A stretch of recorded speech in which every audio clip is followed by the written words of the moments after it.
নমস্কার, বিটিএন নিউজে আপনাদের স্বাগত জানাই। রয়েছে আমি শ্যামলী। প্রথমে দেখে নিচ্ছি আজকের সংবাদ শিরোনাম।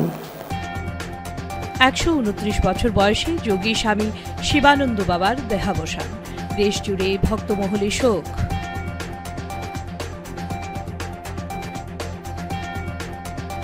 প্রথম পর্যায়ের পর দ্বিতীয় পর্যায়ের পঞ্চায়েত ভোট যুদ্ধে দলীয় প্রার্থীদের পালে হাওয়া তুলতে ফের মাঠে মুখ্যমন্ত্রী হিমন্ত বিশ্ব শর্মা।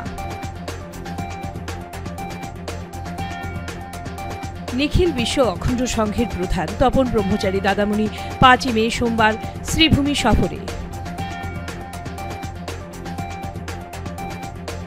প্রেমিকার পরিবারের আক্রমণে গুরুতর আহত প্রেমিকের সম্পর্কিত ভাই ও পরিবারের লোকেরা। মামলা তারাপুর পুলিশ ফাঁড়িতে। উত্তেজনা।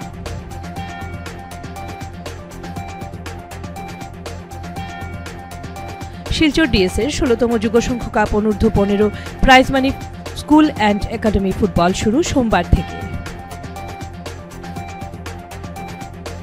এবারে বিস্তারিত খবর। ১২৯ বছর বয়সে যোগী স্বামী শিবানন্দ বাবার দেহাবসান। বরাক টেলিভিশন নেটওয়ার্কের সাক্ষাৎকার অনুষ্ঠানে অংশ নিয়েছিলেন শিবানন্দ বাবা। প্রয়াত হলেন দেশের প্রবীণতম যোগী বারাণসীর স্বামী শিবানন্দ বাবা। শনিবার রাত ৮:৩০ নাগাদ বেনারস বিশ্ববিদ্যালয়ের হিন্দুশ্বর সুন্দরলাল হাসপাতালে তিনি শেষ নিঃশ্বাস ত্যাগ করেন। মৃত্যুকালে তাঁর বয়স হয়েছিল ১২৯ বছর। ১৮৯৬ সালের ৮ আগস্ট অবিভক্ত ভারতের সিলেটে জন্ম তাঁর। মা বাবা ছিলেন ভিক্ষুক। নবদ্বীপ বৃন্দাবন হয়ে বারাণসীতে যোগশিক্ষা লাভ করেন শিবানন্দ। ২০২২ সালে ভারত সরকার তাঁকে পদ্মশ্রী সম্মানে ভূষিত করে। মৃত্যুর আগে পর্যন্ত লাঠি ছাড়াই হাঁটাচলা করতেন স্বামী শিবানন্দ বাবা। তিনি জীবনের এতটা বছরেও সুস্বাস্থ্যের অধিকারী ছিলেন। ২০১৯ সালে কলকাতার দুটি হাসপাতাল স্বামীজির স্বাস্থ্য পরীক্ষা করে সম্পূর্ণ ফিট বলে সার্টিফিকেট দিয়েছিল। এদিকে কিছুদিন ধরেই নিউমোনিয়ায় ভুগছিলেন স্বামী শিবানন্দ। শ্বাসকষ্টের সমস্যাতেও ভুগছিলেন। গত কয়েকদিন ধরে ভর্তি ছিলেন হাসপাতালে। সে অবস্থায় শনিবার রাতে কার্ডিয়াক অ্যারেস্টে তিনি শেষ নিঃশ্বাস ত্যাগ করেন বলে জানা গেছে। শনিবার রাত ৯টায় শেষ নিঃশ্বাস ত্যাগ করেন যোগগুরু। নিউমোনিয়া আক্রান্ত হন যোগগুরু, সঙ্গে অন্যান্য বার্ধক্যজনিত সমস্যাও ছিল। গত ৩০শে এপ্রিল বেনারস হিন্দু বিশ্ববিদ্যালয়ের হাসপাতালে ভর্তি করা হয় তাকে। সেখানেই গত ৩ দিন ধরে চিকিৎসাধীন ছিলেন স্বামী শিবানন্দ। দেশ বিদেশে বহু অনুগামী রয়েছে শিবানন্দ বাবার। দূর দূরান্তের ভক্তদের জন্য রবিবার পর্যন্ত বেনারসের কবির নগরে স্বামীজির আশ্রমে রাখা থাকবে তাঁর মরদেহ। ১২৯ বছরের শেষের জীবনেও যথেষ্ট সক্ষম ছিলেন স্বামী শিবানন্দ। প্রতিদিন কয়েক ঘন্টা যোগব্যায়াম করতেন তিনি, যা তার সুদীর্ঘ জীবনের চাবিকাঠি হয়ে ওঠে। পৃথিবীর সবচেয়ে প্রবীণ নাগরিক হিসেবে নাম নথিভুক্ত করতে গিনেস বুক অফ রেকর্ডসেও তাঁর জন্য আবেদন যায়। উল্লেখ্য, বছর কয়েক আগে একবার বরাক টেলিভিশন নেটওয়ার্কের শিলচরস্থিত মুখ্য কার্যালয়ে পদার্পণ করেছিলেন স্বামী শিবানন্দ মহারাজ এবং তিনি এক সাক্ষাৎকারেও অংশগ্রহণ করেন। পরিমিত আহার, নিয়মিত যোগব্যায়াম ও নির্লোভ জীবনযাপন ছিল শতায়ু পেরোনো সন্ন্যাসীর সুস্থ সবল থাকার মূল মন্ত্র। প্রথম পর্যায়ের পর দ্বিতীয় পর্যায়ের পঞ্চায়েত ভোট যুদ্ধে দলীয় প্রার্থীদের পালে হাওয়া তুলতে ফের মাঠে মুখ্যমন্ত্রী হিমন্ত বিশ্ব শর্মা। পঞ্চায়েত নির্বাচনের প্রথম পর্যায়ের ভোটগ্রহণ শেষে দ্বিতীয় পর্যায়ের ভোট যুদ্ধে দলীয় প্রার্থীদের পালে হাওয়া তুলতে ফের ঝড়ো নির্বাচনী প্রচারণায় মাঠে নেমেছেন খোদ মুখ্যমন্ত্রী হিমন্ত বিশ্ব শর্মা। তিনি আজ গুয়াহাটির উপকণ্ঠে আয়োজিত এক নির্বাচনী জনসভায় অংশগ্রহণ করেন। তার বক্তব্যে মুখ্যমন্ত্রী বলেন, গত ৪ বছরে আসামে অভাবনীয় পরিবর্তন এসেছে। এখন তরুণরা তাকে জিজ্ঞাসা করেন পুলিশ বা অন্যান্য চাকরি কখন পাওয়া যাবে। এর অর্থ হচ্ছে আজ তরুণদের আলফায় যোগদানের মানসিকতা নেই। তারা পুলিশ ব্যাটালিয়নের যোগদানের কথা ভাবছে। এটাই পরিবর্তন। তিনি বলেন, পঞ্চায়েত নির্বাচন আমাদের জন্য এক ধরনের বাছাই পরীক্ষা। আমাদের সরকার আসার পর থেকে এই গোটা রাজ্যে কিভাবে অভূতপূর্বভাবে পরিবর্তিত হচ্ছে তা রাজ্যবাসী অবশ্যই জানেন। আজ আসামের মানুষ অর্থনৈতিক উন্নয়ন দেখতে পাচ্ছেন। বিজেপি সরকার গঠনের আগে আসাম সন্ত্রাসের জর্জরিত ছিল। আসামের আকাশ থেকে কালো মেঘ দূর করতে সক্ষম হয়েছে বিজেপি সরকার। মুখ্যমন্ত্রী বলেন, নতুন ধারণা নিয়ে মাজিরগাঁও এবং পলাশবাড়ির উন্নয়নের কল্পনা করেছি আমরা। ঘরতে বিদ্রোহী হয়ে আছে, পয়সা দিলে তো চাকরি নাপায়, আর 10 জনে পঢ়ি শুনি বোলে চাকৰিটো নিদিয়ে আলফাত যাম। এনেকুৱা আমাৰ অসমৰ পৰিৱেশ আছে। যোৱা 4 বছৰত মই 1.5 লাখ ল'ৰা ছোৱালীক চাকৰি দিলো, কোনো বাপৰ বেটাই তামোল এখনো খাব পৰা নাই। মাত্ৰ 4 বছৰৰ ভিতৰতে যিখন অসমত দুৰ্নীতি নহলে একো কাম নহৈছিল, আজি লাহে লাহে সমাজখনৰ জীৱনলৈ পৰিৱৰ্তন আহিছে। মানুহৰ সমস্যাবিলাক সমাধান হৈছে। এতিয়া অসমত উদ্যোগ আহিব। 7,000-8,000 টকাৰ কাৰণে আমাৰ ল'ৰা ছোৱালী কৰ্ণাটকত যায়, তামিলনাডুত যায়, বোলে কি কৰ সিকিউৰিটি গাৰ্ড, কিমান টকা দৰমহা? 8,000। বেমাৰ হলেও চিকিৎসা কৰিব নোৱাৰে, ঘৰলৈকেও টকা পঠাব নোৱাৰে। আজি এবাৰ যদি আমি অসমত উদ্যোগ বহাব পাৰো, সেই গোটেই ল'ৰা ছোৱালীবিলাকক আমি অসমলৈ উভতাই আনিব পাৰিম। মাকৰ ল'ৰা মাকৰ বুকুলৈ উভতি আহিব পাৰিম। কোনেও আগত চিন্তা কৰা নাছিল টকা নিদিয়াকৈ চাকৰি হবনে, অসমত ক'ত আম্বানী আদানী আহিব। কিন্তু আজি পৰিৱৰ্তন হ'ল। আগতে মানুহে ডিব্ৰুগড় যাওঁতে ফোন কৰে, ক'ৰবাত ৰাস্তাত বন্ধ আছে নেকি, বোলে ৰেলত যাম, বোলে আজি ৰেল বন্ধ আছে নেকি। আজিকালি আপোনালোকে নিজে কোনবাই এইবোৰ কথা পাতেও নেকি? মই যদি এইখিনি কথা নকলেহেঁতেন আপোনালোকৰ মনতেই নপৰিলে। কিয়? আমাৰ জীৱনলৈ ভাবিব নোৱাৰা পৰিৱৰ্তন আহিছে। অসমৰ উন্নতি হৈছে। এতিয়া ল'ৰা ছোৱালীয়ে মোক গলে সোধে, পুলিচৰ চাকৰি কেতিয়া ওলাব, কামাণ্ডো কেতিয়া ওলাব, ফৰেষ্ট কেতিয়া ওলাব। তাৰমানে আজি আমাৰ যুৱ প্ৰজন্মৰ মাজত আলফাত যোৱাৰ কাৰণে চিন্তা কৰা নাই, পুলিচ বেটেলিয়নত যাবৰ কাৰণে চিন্তা কৰি আছে। নিখিল বিশ্ব অখণ্ড সংঘের প্রধান তপন ব্রহ্মচারী দাদামণি 5ই মে সোমবার শ্রীভূমি সফরে যাচ্ছেন।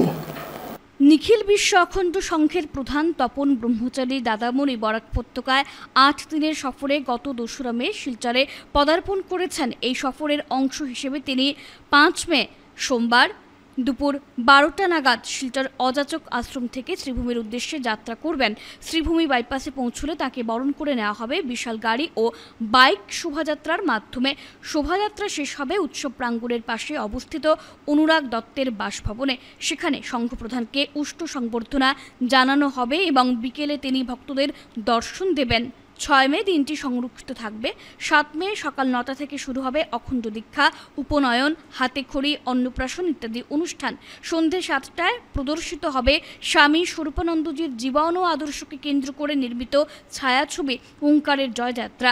8 মে সকাল 11টায় আয়োজন করা হয়েছে শ্রীভূমি অখণ্ড মণ্ডলী ও জেলা অখণ্ড সংঘের সর্বস্তরের কর্মীদের নিয়ে এক গুরুত্বপূর্ণ কর্মী সম্মেলন। সন্ধে 7টায় অনুষ্ঠিত হবে স্বরূপানন্দ সঙ্গীতানুষ্ঠান। পরিশেষে 9 মে দাদামণি শিলচর অযাচক আশ্রম হয়ে কলকাতার গুরুধামের উদ্দেশ্যে যাত্রা করবেন তিনি।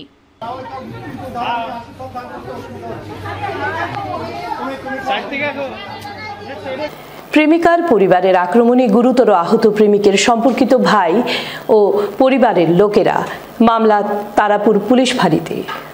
প্রেমের সম্পর্ককে ঘিরে মারপিট, প্রেমিকার পরিবারের আক্রমণে গুরুতর আহত প্রেমিকের সম্পর্কিত ভাই ও পরিবারের লোকেরা।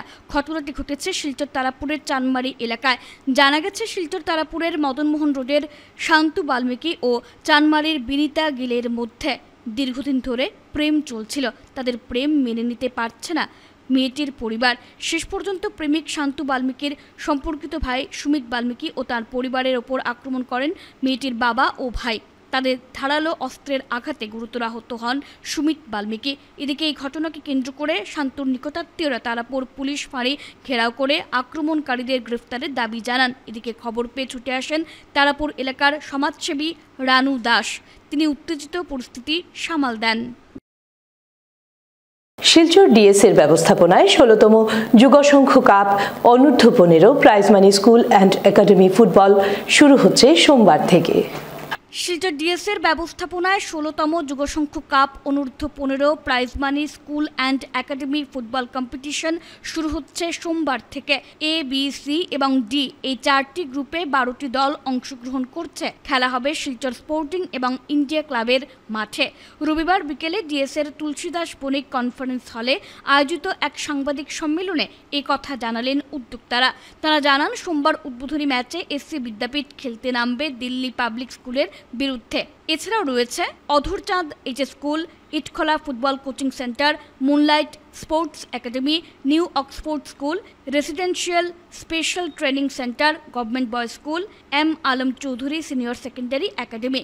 সাংবাদিক সম্মেলনে উপস্থিত ছিলেন ডিএসএ সভাপতি শিবব্রত দত্ত, সচিব অতনু ভট্টাচার্য, স্পন্সর গোষ্ঠীর পক্ষ থেকে বিজয়কৃষ্ণ নাথ, এজিএস অ্যাডমিনিস্ট্রেশন দেবাশিস সোম এবং এজিএস মেজর অরিজিৎ গুপ্ত, কোষাধ্যক্ষ Buddhadeb Chowdhury, football secretary Bikash Das, referee secretary সমর রায় প্রমুখ।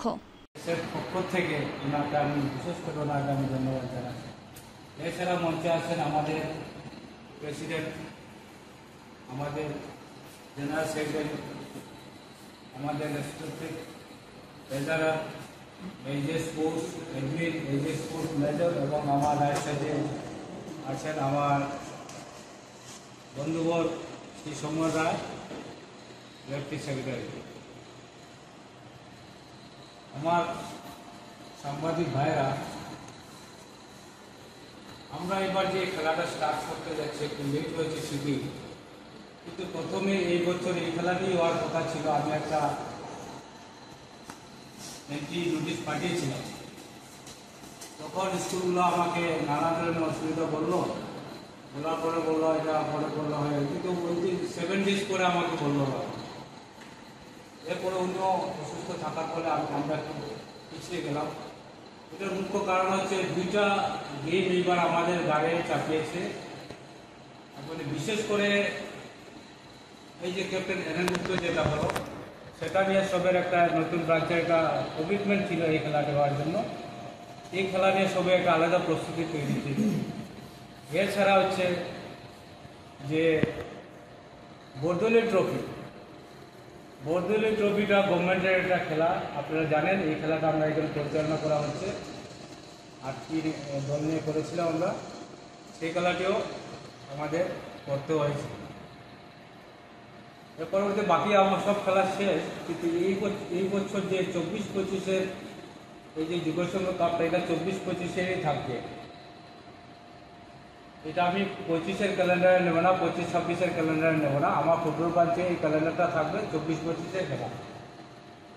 এরপরে আমি 25-26-এর ক্যালেন্ডার তৈরি করব, সেটা হলো মুখ্য কথা। 2 নম্বর হচ্ছে, আপনারা জানেন যে অল ইন্ডিয়া ফুটবল ফেডারেশন কিছু গাইডলাইন করে দিয়েছে এইজ বারের উপর। অনেকে কি করে এইজ নিয়ে লুকাচুরি করে, সেই বাবদে কিছু গাইডলাইনের সিআরএসের ব্যবস্থা আছে। কিন্তু যেহেতু স্কুল ভিত্তিক খেলা, আমরা এখানে সিআরএসের ব্যাপারটা আনিনি, কারণ এখানে প্রিন্সিপাল অথবা হেডমাস্টার, হেডমিস্ট্রেস তারাই নেই। রবিবার শ্রীভূমির 8টি ভোটকেন্দ্রের পুনঃ ভোটগ্রহণ অনুষ্ঠিত হয়। 2রা মে ভোটগ্রহণের দিনে ব্যাপক অনিয়ম এবং নির্বাচনী সহিংসতার কারণে রাজ্য নির্বাচন কমিশন এই কেন্দ্রগুলিতে পুনর্নির্বাচনের সিদ্ধান্ত নেয়। রবিবার শ্রীভূমির 8টি ভোট কেন্দ্রে পুনর্ভোট নেওয়া হয়। সকাল 7:30 থেকে আরম্ভ হয়ে ভোটগ্রহণ চলে বিকেল 4:30 পর্যন্ত। গত 2রা মে অনুষ্ঠিত নির্বাচনে ব্যাপক অনিয়ম এবং নির্বাচনী সহিংসতার কারণে রাজ্য নির্বাচন কমিশন এই কেন্দ্রগুলোতে পুনর্নির্বাচনের সিদ্ধান্ত নিয়েছে। বুথ দখল, ব্যালট পেপার বা অন্যান্য কাগজপত্র লুটপাট, ব্যালট বাক্সে জল দেওয়া এবং বাক্স জলে ফেলে দেওয়ার কারণে এই ভোট কেন্দ্রগুলিতে পুনর্ভোট নেওয়া হচ্ছে। আজকের ভোটগ্রহণ হওয়া কেন্দ্রগুলির মধ্যে রয়েছে নিলামবাজার জেলা পরিষদ অধীনে থাকা 1283 নম্বর Chandkhani LP school, Jafargarh extended HS school, অন্যদিকে শ্রীগৌরী জেলা পরিষদের অধীনে থাকা Tinghari LP school, 504 Kamargram Vivekananda LP school, Kamargram ME স্কুলে ফের অনুষ্ঠিত হয়েছে ভোট গ্রহণ। টিলাবাড়ি বান্দরকোনা জেলা পরিষদের অধীনে টুকিরবাজার হাই স্কুল, 1035 খাসের গাঁও এলপি স্কুল, 1381 চৌধুরীটিলা এলপি স্কুলেও ভোট গ্রহণ অনুষ্ঠিত হয়।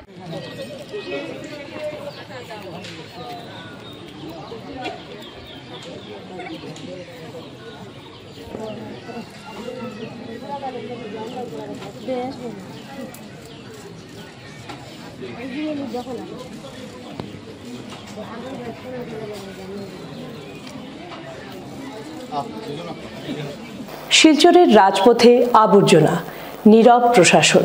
শিলচরের মেহেরপুর এলাকায় সম্প্রতি আবর্জনা স্তূপীকৃত করা এক ছবি ধরা পড়েছে। ভাঙাচোরা রাস্তায় রয়েছে গাছের ডাল, বাঁশ ও আবর্জনার স্তূপ। শিলচর মেহেরপুর সড়কের এই অংশটুকু খুবই খারাপ। ওই সড়ক দিয়ে শিলচর মেডিকেল কলেজ ও হাসপাতাল, Assam university, national institute of technology সহ একাধিক গুরুত্বপূর্ণ শিক্ষা ও স্বাস্থ্যসেবা প্রতিষ্ঠানের সঙ্গে সরাসরি শহরবাসীকে যেতে হয় প্রতিদিন। তবুও এই রাস্তাটি প্রশাসনের চোখে ধরা না পড়ায় জনগণের ক্ষোভ পরিলক্ষিত হচ্ছে। খানাখন্দে ভরা, বৃষ্টির সময় কাদা ও জলমগ্ন, শুকনো মরশুমে ধুলোয় ঢেকে যায় পুরো রাস্তাটি। অ্যাম্বুলেন্স, স্কুল বাস, কলেজগামী ছাত্রছাত্রী, অফিস যাত্রী প্রতিদিন হাজার হাজার মানুষ এই ভাঙাচোরা পথ পেরিয়ে গন্তব্যে পৌঁছান, কিন্তু সংশ্লিষ্ট প্রশাসন কিংবা দায়িত্বপ্রাপ্ত আধিকারিকদের কোনো হেলদোল নেই। স্থানীয়রা জানান, রাস্তার ওই অংশটুকু সংস্কার করার জন্য বারবার বিভাগীয় আধিকারিকদের কাছে আবেদন করার পরও কোনো পদক্ষেপ নেওয়া হয়নি। তবে এবার অতি শীঘ্রই এই রাস্তাটি সংস্কার না করলে আন্দোলনের পথে নামতে বাধ্য হবেন বলে জানিয়েছেন ভুক্তভোগীরা।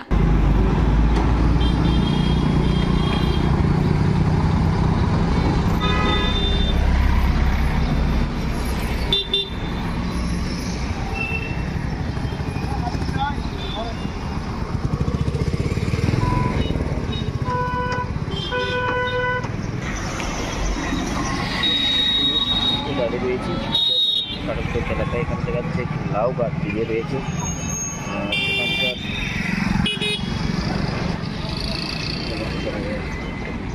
চেষ্টা করছি আমি।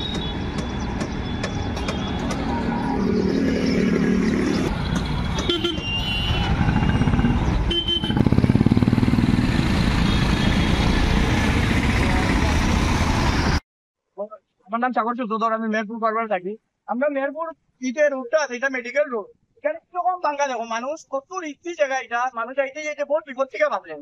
এখানে গাড়ি ঘোড়া চলতে বহুত হিসাবে চলতে লাগে। প্লাস এখানে সন্ধ্যা হয়ে গেলে এখানে একটা লাইটও নাই যে রাত মানুষে দেখতো, ঠিক আছে।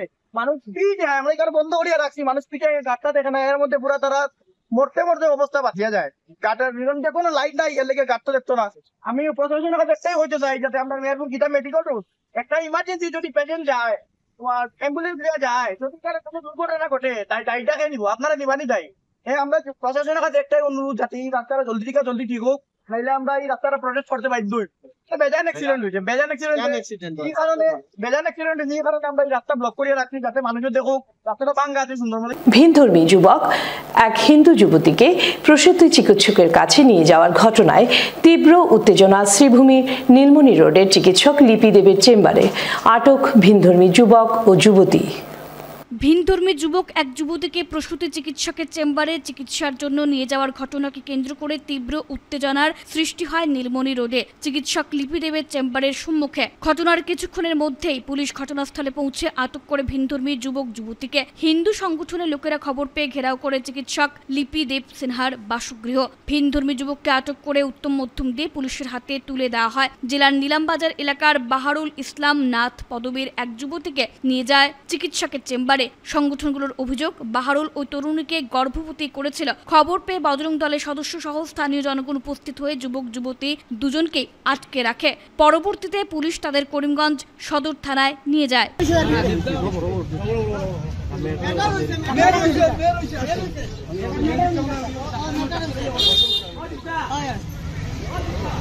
क्या बात है? তোর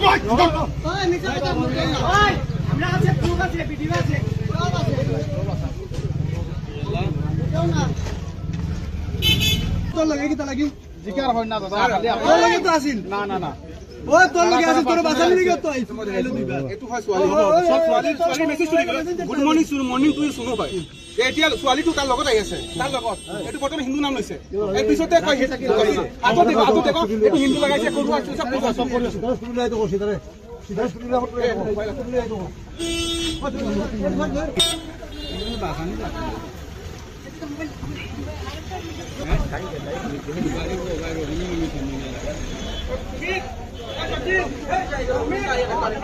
আর মেয়েটা হলো গিয়ে হিন্দু এছাড়াও ওর মোবাইলের মধ্যে অনেক হিন্দু মেয়ের সাথে শুনু করে মানে লাভেবল ওয়ার্ডস দিয়ে ও কথাবার্তা হচ্ছে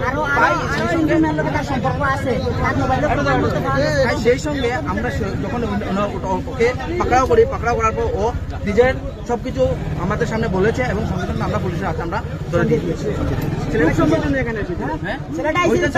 গার্লফ্রেন্ড হিন্দু মেয়ে লইয়াইছি কেন খুব সম্ভবত মেয়েটা প্রেগনেন্ট মেয়েটার দেখিও বুঝে তার মেয়েটা প্রেগনেন্ট খুব সম্ভবত মেয়েটা প্রেগনেন্ট হয়তো অন্য কিছু কারণে লাগে তাইতো পারে আমরা খবর পাইছি আগেও খবর পাইছি তার ব্যাপারে আরো তার এলাকান খবর আছিল আমার কাছে যেন আরো হিন্দু মেয়ের লগে তার সম্পর্ক আছে অলরেডি ওর মোবাইলের মধ্যে প্রমাণও আছে তার মোবাইলও ইনো লইয়া আইছে আগে আমরা একদিন ওলাখান তার পিছনে ঘুরছি তার দোকান পারছি না এই ওলাখান লুকাইয়া আরো 2 লইয়া ঘুরাঘুরি করে এলাকান খবর আমরা কাছে আজকে তো তার হাতে ধরা হয়েছে এবং আমরা এখন পুলিশের হাতে আমরা সন্দেহ দিয়েছি এরপর তো প্রশাসনের দেখবো এটা করা যায় ভাইয়াটা কিন্তু ওখানে দেখা হয়েছে ভাইয়াটারও অ্যাকশন লইলে খুব ভালো প্রশাসনকে আমরা কইমু এটা ভবিষ্যতে এগুলো ব্যাপারে আমাদেরও হিন্দু বোন আছে এগুলো নিয়ে যারা করছে ওরাও ওটার প্রতি আকৃষ্ট হবে যেটা সমাজের জন্য ঠিক না সমাজের মধ্যে একটা বিভেদ সৃষ্টি করা হবে সেই জন্য আমরা চাই না সেই জন্য আমরা সবাইকে বলছি তারা শান্তশিষ্টভাবে সমানভাবে ভালোভাবে সবাই যেন থাকতে পারে আর এরকম অন্য ধর্মের ভিন্ন ধর্মের মানুষকে আমরা বলছি যে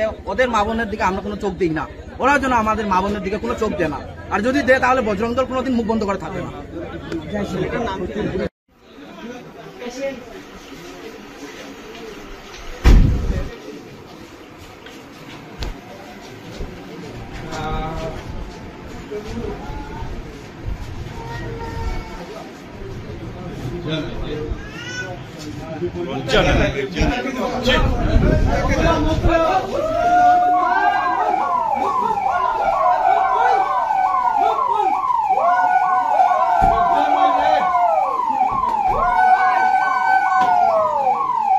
সোনাবাড়ি ঘাটে মানসিক ও স্নায়ু রোগের এক চিকিৎসা শিবির রবিবার অনুষ্ঠিত হলো।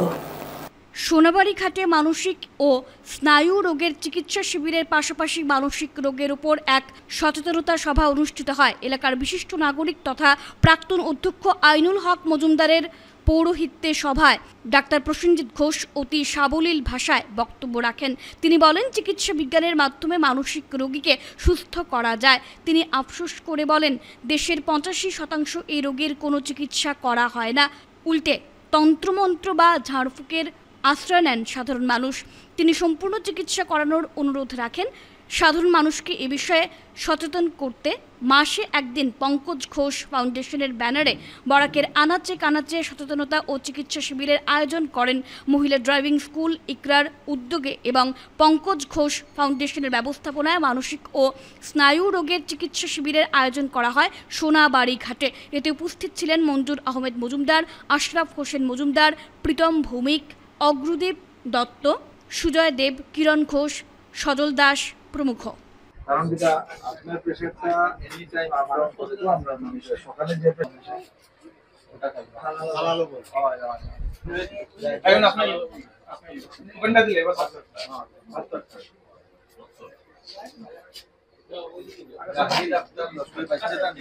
কমিউনিটি সার্টিফিকেট পাইলে আপনি বহুত সরকারি সুবিধা পাইবা। আচ্ছা তোমার ইও আনো বাবা আনো জন্মটা দেবদূতা 3 নম্বর টোকেন দিছিল আরো আউগাই যা আমি বাটাই আর মই আচ্ছা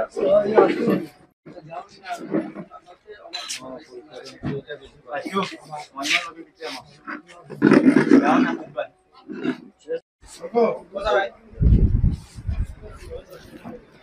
ম্যাক্সিমাম মুসাফির সারে উঠন দেখি খাইলে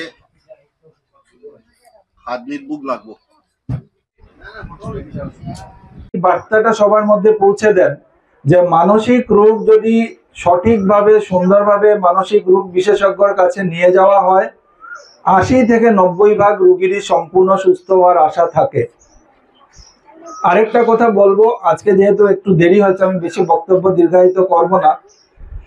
একটা মানসিক রোগী যদি একটা পরিবারে থাকে সেই সমস্ত পরিবারটাই কিন্তু এফেক্টেড হয়, কারণ সেই মানসিক রোগীর চিকিৎসা চলে দীর্ঘদিন, অর্থনৈতিকভাবে এফেক্টেড হয়। সেই মানসিক রোগী যদি বাড়ির ব্রেড আর্নার হয়, ধরেন আমি এখন একজন মানসিক রোগী যদি হয়ে যাই, আমি আমার বাড়ির ব্রেড আর্নার, আমার ইনকামটা কমে যায়, আমি কাজে যাব না, আমি চেম্বারে যাব না, রোগী দেখবো না, তো ফাইন্যান্সিয়াল একটা প্রবলেম আছে। আরেকটা প্রবলেম কি হয়, যদি একটা আনমেরিড মেয়ের, অবিবাহিত মেয়ের মানসিক রোগ হয় তখন তার বিবাহের ক্ষেত্রে অনেক সময় অসুবিধার সৃষ্টি হয়। তো মানসিক রোগটা একটা হেলথ প্রবলেম, একটা সোশিয়াল প্রবলেম, একটা ফাইন্যান্সিয়াল প্রবলেম। তো সেই জন্য আমাদের সবের উচিত, ভারতবর্ষের মতো একটা দেশ যেখানে কুসংস্কার এখনো সর্বদিকে বিরাজমান, শুধু অশিক্ষিত বা অর্ধশিক্ষিত নয়, শিক্ষিত মানুষের মধ্যেও সেই কুসংস্কার আছে। এবং আমরা একটা সার্ভে করেছিলাম অল ইন্ডিয়া লেভেলে, ন্যাশনাল মেন্টাল হেলথ সার্ভে 2016। সেখানে দেখা গেছিল 100 জনের মধ্যে 85 জন মানসিক রোগী কোনো ধরনের চিকিৎসা পায় না। 85% ট্রিটমেন্ট গ্যাপ। 100 জনের মধ্যে শুধু 15 জন রোগী মানসিক রোগের চিকিৎসকের কাছে যায়। তো সেই জিনিসটা আমাদের কমানোর উদ্দেশ্যেই আমি মাসে অ্যাটলিস্ট একদিন আমি বরাক উপত্যকার বিভিন্ন জায়গায় আমি এই ধরনের একটা প্রচেষ্টা চালাই। আমার সঙ্গে বিভিন্ন ফার্মাসিউটিক্যাল কোম্পানির আমার ছোট ভাইরা আছে, ওদের সাহায্যে আমরা এটা প্রচেষ্টা চালিয়ে যাচ্ছি এবং আশা করছি আপনারা যারা এখানে আছেন জ্ঞানী গুণী ব্যক্তিরা, আপনারা আমার বার্তাটা সমাজের মধ্যে যদি পৌঁছে দেন তাহলে আমাদের এই আজকের উদ্দেশ্য সফল হবে। এবং সর্বশেষে আজকের এই ক্যাম্পে আমার ছোট ভাইয়ের মতো রাজ অনেকটা আমার বাড়িতেও গেছে এবং আমার সঙ্গে ওর পুরানা পরিচয় 9-10 বছরের। আশা করছি সুনাই অঞ্চলে আরো অন্য জায়গায় আরো বৃহত্তর ভাবে আমরা এই প্রোগ্রাম করব। স্বাধীন বাজার হোক, কাশীডোর হোক। North east power lifting championship 2025-এর সমাপ্তি হলো শনিবার। শিলচর ডিএসএর ইনডোর স্টেডিয়ামে north east power lifting championship 2025 সমাপ্তি হয়েছে। Cachar district physical culture association এবং ব্যায়াম সমিতির যৌথ উদ্যোগে এই ক্রীড়া প্রতিযোগিতার আয়োজন করা হয়েছে। এ নিয়ে বিস্তারিত তুলে ধরেন আয়োজক সংস্থার তরফে কনাদ পুরকায়স্থ। তিনি জানান, উত্তর পূর্ব ভারতের 6টি রাজ্য থেকে মোট 64 জন প্রতিযোগী এতে অংশগ্রহণ করেছেন। মন্ত্রী কৌশিক রায়ের উপস্থিতিতে উদ্বোধনী অনুষ্ঠান হয়। পুরস্কার বিতরণী অনুষ্ঠানে উপস্থিত ছিলেন সাংসদ পরিমল শুক্লবৈদ্য। 19তম এই প্রতিযোগিতা নিয়ে আরও বিস্তারিত তুলে ধরেন কনাদ পুরকায়স্থ।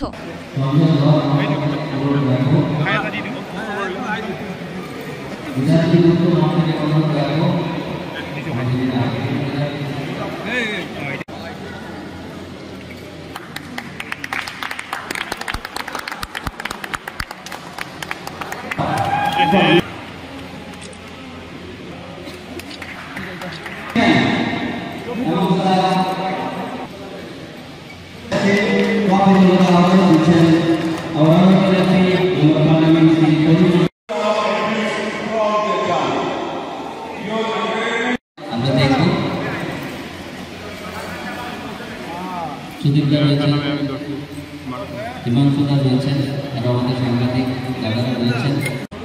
উত্তর পূর্বাঞ্চল থেকে 6টি রাজ্য থেকে প্রায় 64 জন প্রতিযোগী এই প্রতিযোগিতায় অংশ নিয়েছেন এবং এটা 19তম আমাদের এই প্রতিযোগিতা আমরা এখানে অনুষ্ঠিত করেছি। নর্থ ইস্ট পাওয়ার লিফটিং যে আমাদের যে অ্যাসোসিয়েশন আছে তার সহযোগিতা এবং আমাদের এই দুটো যে এখানে আমরা অর্গানাইজেশন যেটার কথা আমি বললাম, আমরা 2 দিন ধরে এটা আমরা চালিয়েছি। প্রথম দিনে আমাদের উদ্বোধনী যে অনুষ্ঠান ছিল, উদ্বোধনী অনুষ্ঠানে গতকাল মাননীয় মন্ত্রী কৌশিক রায় এখানে মুখ্য অতিথি হিসেবে উপস্থিত ছিলেন। আজকে আমরা আমাদের মাননীয় সাংসদ এই আমাদের প্রাইজ ডিস্ট্রিবিউশন যেটা সেরিমনি যেটা হলো সেটাতে আমাদের মাননীয় সাংসদ শ্রী পরিমল শুক্লবৈদ্য মহাশয় এখানে উপস্থিত ছিলেন প্রধান অতিথি হিসেবে। এবং এটার সঙ্গে সঙ্গে আমাদের আসাম পাওয়ার লিফটিং অ্যাসোসিয়েশনের বিভিন্ন কর্মকর্তা এখানে তারা এসেছিলেন এবং সেটার সঙ্গে সঙ্গে আমাদের বিভিন্ন স্টেট থেকে 6টা স্টেট থেকে যারা অফিসিয়ালসরা যারা ছিলেন তারা এখানে উপস্থিত ছিলেন। সেই সঙ্গে সঙ্গে রেফারিজরা ছিলেন, ন্যাশনাল রেফারিজরা ছিলেন এখানে, ন্যাশনাল প্লেয়ার্সও ইন্টারন্যাশনাল প্লেয়ার্সও এখানে উপস্থিত ছিলেন। তো সব কিছু মিলিয়ে আমাদের এই যে প্রতিযোগিতা যেটা আমরা অনুষ্ঠিত করলাম সেটা সবার সহযোগিতায় এটা সম্পূর্ণ হয়েছে এবং আমরা আশা রাখব যে আমাদের মাননীয় মন্ত্রী কৌশিক রায় ইতিমধ্যে গতকাল ঘোষণা করেছেন যে পরবর্তী সামনের বছর আমরা যে এই কম্পিটিশনটা উনি লক্ষ্মীপুরে করার জন্য আমাদেরকে আমন্ত্রণ জানিয়েছেন এবং সঙ্গে আমাদের ইস্ট ইন্ডিয়া কম্পিটিশন যেটা আছে সেটাও আমরা করব। তো দুটো করে আমরা আগামী বছর আমরা লক্ষ্মীপুরে এটা করার একটা চিন্তাভাবনা আমরা করছি। তো যারাই এই কম্পিটিশনে দুদিন ধরে যারা এখানে উপস্থিত ছিলেন, বিশেষ করে আমাদের যারা কী বলে ভলান্টিয়ার্সরা ছিলেন, সেই সঙ্গে সঙ্গে যারাই অফিসিয়ালসরা ছিলেন, প্রত্যেককে আমি ধন্যবাদ জ্ঞাপন করছি। এবং শেষ করার আগে বিশেষ বিশেষ খবর আরও একবার।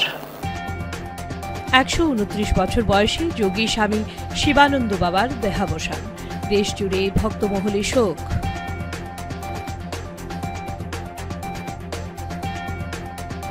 প্রথম পর্যায়ের পর দ্বিতীয় পর্যায়ের পঞ্চায়েত ভোট যুদ্ধে দলীয় প্রার্থীদের পালে হাওয়া তুলতে ফের মাঠে মুখ্যমন্ত্রী হিমন্ত বিশ্ব শর্মা।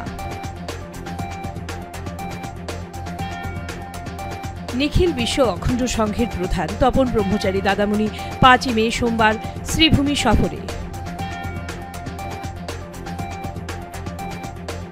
প্রেমিকার পরিবারের আক্রমণে গুরুতর আহত প্রেমিকের সম্পর্কিত ভাই ও পরিবারের লোকেরা, মামলা তারাপুর পুলিশ ফাঁড়িতে, উত্তেজনা।